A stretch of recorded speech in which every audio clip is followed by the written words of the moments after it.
यांच्या वतीने अखिल भारतीय पातळीवरचे क्रिकेटचे सामने भरवले जात आहेत। मला वाटतं माझ्या संबंध आयुष्यामध्ये रात्रीचा क्रिकेट सामना एवढ्या प्रकाश होतामध्ये फक्त रामेश्वर प्रतिष्ठाननेच भरवलेला आहे। याबद्दल मी संबंध पेटवाकर मंडळी आणि रामेश्वर प्रतिष्ठानचे सगळे ट्रस्टी यांना धन्यवाद देतो आणि त्यांचं अभिनंदन करतो। माझं गाव मुणगे जरी असलं तरी मुणगे हेदळे मिठगाव हे सगळे माझेच गाव मी समजतो आणि विशेषतः मिठगाव गावावर माझं जास्त प्रेम आहे। याचं कारण असं माझ्या वडिलांनी मिठगावच्या बाजारामध्ये नारळ आणि सुपारी विकून माझं सगळं मॅट्रिकपर्यंत शिक्षण केलं। तर माझ्या आयुष्यामध्ये जेवढं महत्त्व आणि स्थान जेवढं मुणगे गावाला आहे तेवढं स्थान मिठगाव गावाला सुद्धा आहे। म्हणजे अगोदर एस टी असताना मिठगावची एस टी गेलं की मी एस टीनं नमस्कार करायचो, एस टी मिठगाव गाव जगतो।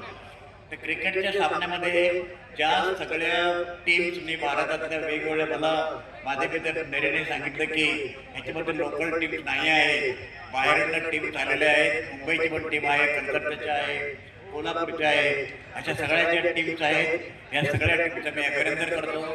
त्यांना चांगल्या प्रकारचं यश प्राप्त हो। क्रिकेट हा अत्यंत आपल्याला माहिती आहे टेक्निकल गेम आहे। जरा कॉन्सन्ट्रेशन केलं, एक सेकंदभर जरी कॉन्सन्ट्रेशन केलं तरी मोठमोठे प्लेयर पहिल्या बॉलला आउट झालेले आहेत। तेव्हा या सगळ्या क्रिकेटच्या मॅचमध्ये आणि ती 6 ओव्हरची मॅच आहे, जेवढ्या ओव्हर्स कमी तेवढं कॉम्पिटिशन जास्त आणि चॅलेंज जास्त असतं। सगळ्या टीम ज्या आहेत त्या सगळ्या टीमने आता मी बघितलं एक 5 मिनिटं 6 मिनिटं सगळ्या टीम अत्यंत कर्तबगार आहेत। ते चांगल्या प्रकारचे यश मिळवतील आणि त्यासाठी मी त्यांना सगळ्यांना शुभेच्छा देतो। आणि माझा एवढा भव्य सत्कार केला अचानकपणे येऊन सुद्धा, त्यामुळे मिठगावचे सरपंच सौभाग्यवती नरे साळवे मॅडम या पहिल्यापासून आमच्या सहवासामध्ये आहेत आणि माझे खास मित्र नरे शैलेश आणि सगळ्या तुमच्या प्रतिष्ठानचे लोक यांना मी धन्यवाद देतो, शुभेच्छा देतो।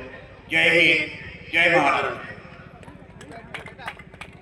समर्थ न्यूज चॅनल यूट्यूबवर सबस्क्राईब करा व बेल आयकॉनवर क्लिक करा आणि रहा अपडेट।